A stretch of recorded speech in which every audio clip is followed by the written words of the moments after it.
Облыс орталығын қоршап жатқан Жамбыл аудандағы 17 ауылдық округтегі 42 елді мекенде 88 мыңға жуық тұрғын тұрады.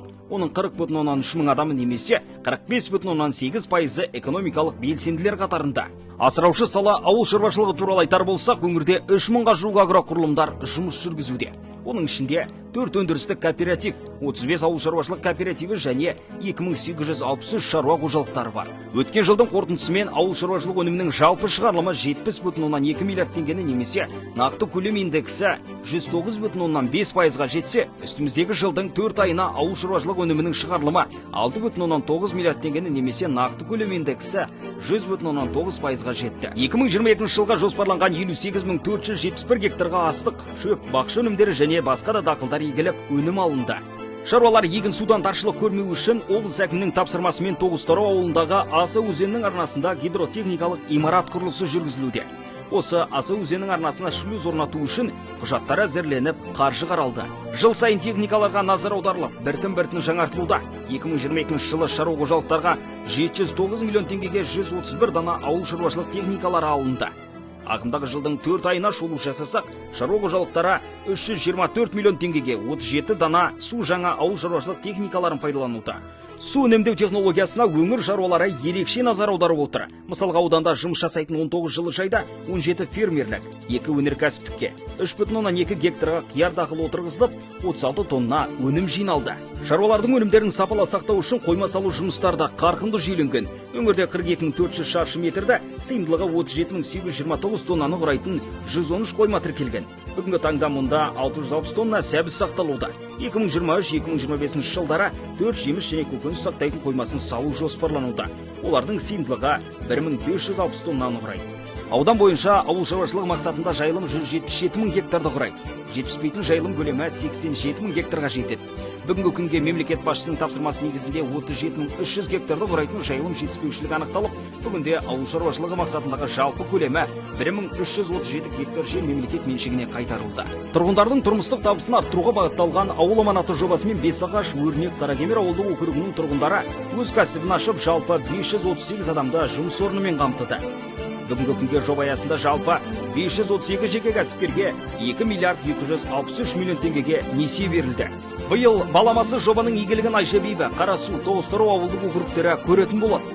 Ауданда 15 өнеркәсіп нысандары жұмыс жасайды. Өткен жылы өнеркәсіп саласында 25,2 миллиард теңгенің өнімі өндірілді. Немесе нақты көлем индексі 109,6% құрады. Сонымен қатар АЭК аса жылына 50 мегаватт күн сәуле электр станциясын, Ерсат 2021 тігінді емес, материалдарда медициналық бұйымдар шығаратын зауытты іске қосты. 2023 жылдың 4 айына өнеркәсіп саласында 8,4 миллиардтың өнімі өндірілді. Немесе нақты көлем индексі 102,1% құрады. Ағымдағы жылы ауыл шаруашылық саласында 15,3 миллиард теңгеге 91 жоба іске асырылып, 568 жаңа жұмыс орындары ашылады деп жоспарланса, өнеркәсіп саласындағы 60 жобаға 7,1 миллиард жұмсалып, 461 жұмыс орны пайда болмақ. 2023 жылы 7646 шағын және орта бизнес субъектілер тіркелген. Оның ішінде тұрақты жұмыс істеп тұрғандары 6771 субъект. Бұл салада 7915 адам жұмыс атқаруда. Өндірілген өнім көлемі 6,1 миллиард теңге. Бизнестің жол картасы бағдарламасы шеңберінде 7 жоба 220-да 7 миллион теңгеге несие алынып, 25 жұмыс орындары ашылған. Өңірдің алға қойған кешенді жобалары мен міндетті мақсаттары да жетерлік. Аймақ басшысының тапсырмасы негізінде Жамбыл ауданында 2025 жылға дейін жалпы құны 38 миллиард теңгені құрайтын түрлі бағыттағы 115 инвестициялық жоба жүзеге асырылып, нәтижесінде 793 жаңа жұмыс орны құрылады деп күтілуде. Ауданда тұрғын үй кезегінде 1518 адам тіркелген. 2021 жылы жұмыспен қамту жол картасы бағдарламасымен 5 қабатты 76 пәтерлі тұрғын үй пайдалануға берілді. 2023 жылы 320 пәтерді құрайтын 4 үйдің және қосымша 80 пәтерлі 2 тұрғын үй құрылысын жүргізуге құжаттамалары қаржыландыруға сұнылды. Бұдан бөлек аса жобасымен жағдайы төмен отбасына 2023 жылы жоспарға сәйкес 16 ауылдық округте бір үйден тапсыру жоспарлануда. Ауданда жер телімін алуға 15351 адам кезекте тұр. 2021-2023 жылдары аралығында 8 ауылдан 1864 жер телімі берілді. Аудандағы 42 елді мекеннің 34-і орталықтандырылған ауыз сумен қамтылған. 2023 жылы облыс әкімінің тапсырмасы негізінде 4 шағын елді мекен Құмсауыт, Сеңгірбай, Әулиекөл, Көлқайнар ауылдары ауыз суға қосылады. Сондай Қаракемер ауылы тіршілік нәрімен қамтылса, биыл Бесағаш, Түрксіб, Кемел ауылдарда сапалы суға қол жеткізбек. Аудан бойынша 42 елді мекеннің 38-і табиғи газ жүйесімен қамтылған. 9 Торау, Жаңаөткел, Құмсауыт, Сеңгірбай елді мекендерінің ауызшілік газбен қамту үшін құжаттары әзірленіп, қаржыландыруға сұнылды. Осы аталған 4 елді мекен табиғи газға қосылған жағдайда қамтылу көрсеткіші 100% болады.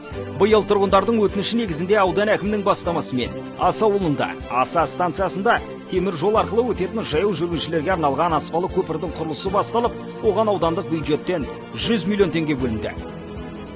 Ауданға қарасты 42 елді мекенде 427-те 9 шақырымды құрайтын 539 көше мен бұрылыстар бар. 2023 жылы 20 елді мекеннің 44 ауылшылық көше жолдары жөнделді.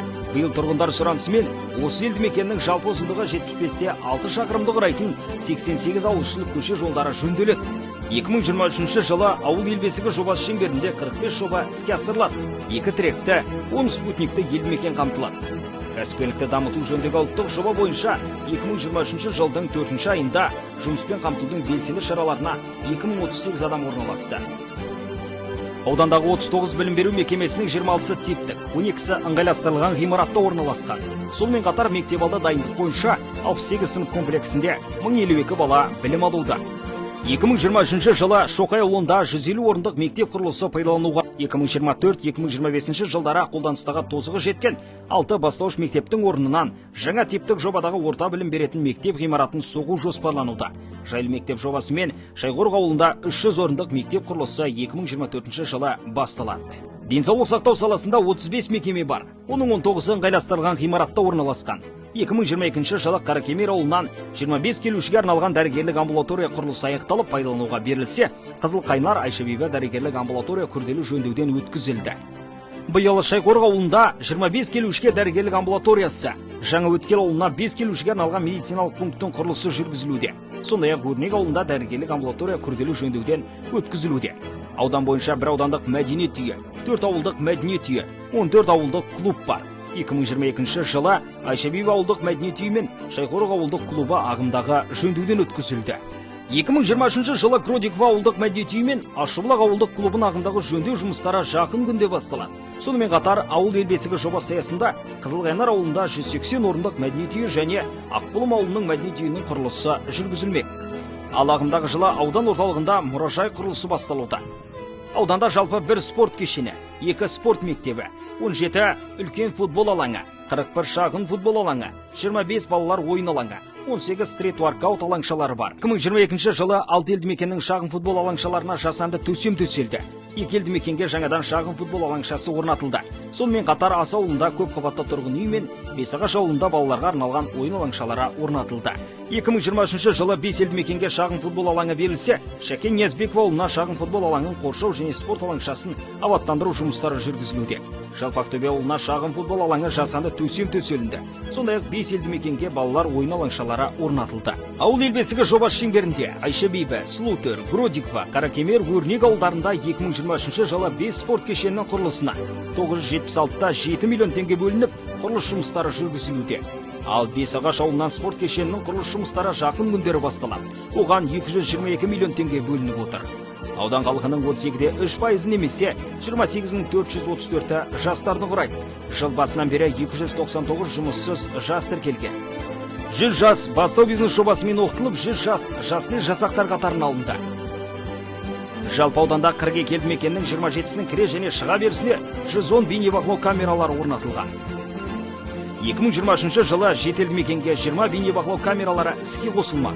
Қаракемер, Ерназар, Тастөбе, Қызылқайнар, Шәкен Ниязбеков ауылдарында учаскелік полицейлерге тұрғын жаймен біріктірілген учаскелік полиция пунктін салу үшін құжаттарын әзірлеуге қаржы қаралды. Сонымен қатар аудан көркін ашу жолында аудан әкімінің бастамасымен мұраға 3 қабатты кітапхана, балаларға және тұрғындарға арналған ойын-сауық сауда-саттық алаңының құрылысы аудан орталығынан еңсе тіктеп, жұртшылыққа қолайлы орта қалыптастырылмақ. Мұнымен қоса желтоқсан оқиғасына қатысушыларға арналған аллея мен орталық Абай көшесі заманауи үлгіде жаңғырмақ. Өңірде Аманат партиясының аудандық филиалы, қоғамдық кеңес, ардагерлер кеңесі, аналар кеңесі және жастармен етене байланыс орнатқан жастар ресурстық орталығы үздіксіз жұмыс атқаруда. Алдағы уақытта ауданның әлеуметтік экономикалық даму көрсеткішіне серпін беретін жобалар мен ауқымды жұмыстар атқарылып, тұрғындарға қолайлы орта қалыптастыру үшін игіліктер қолға алына бермек.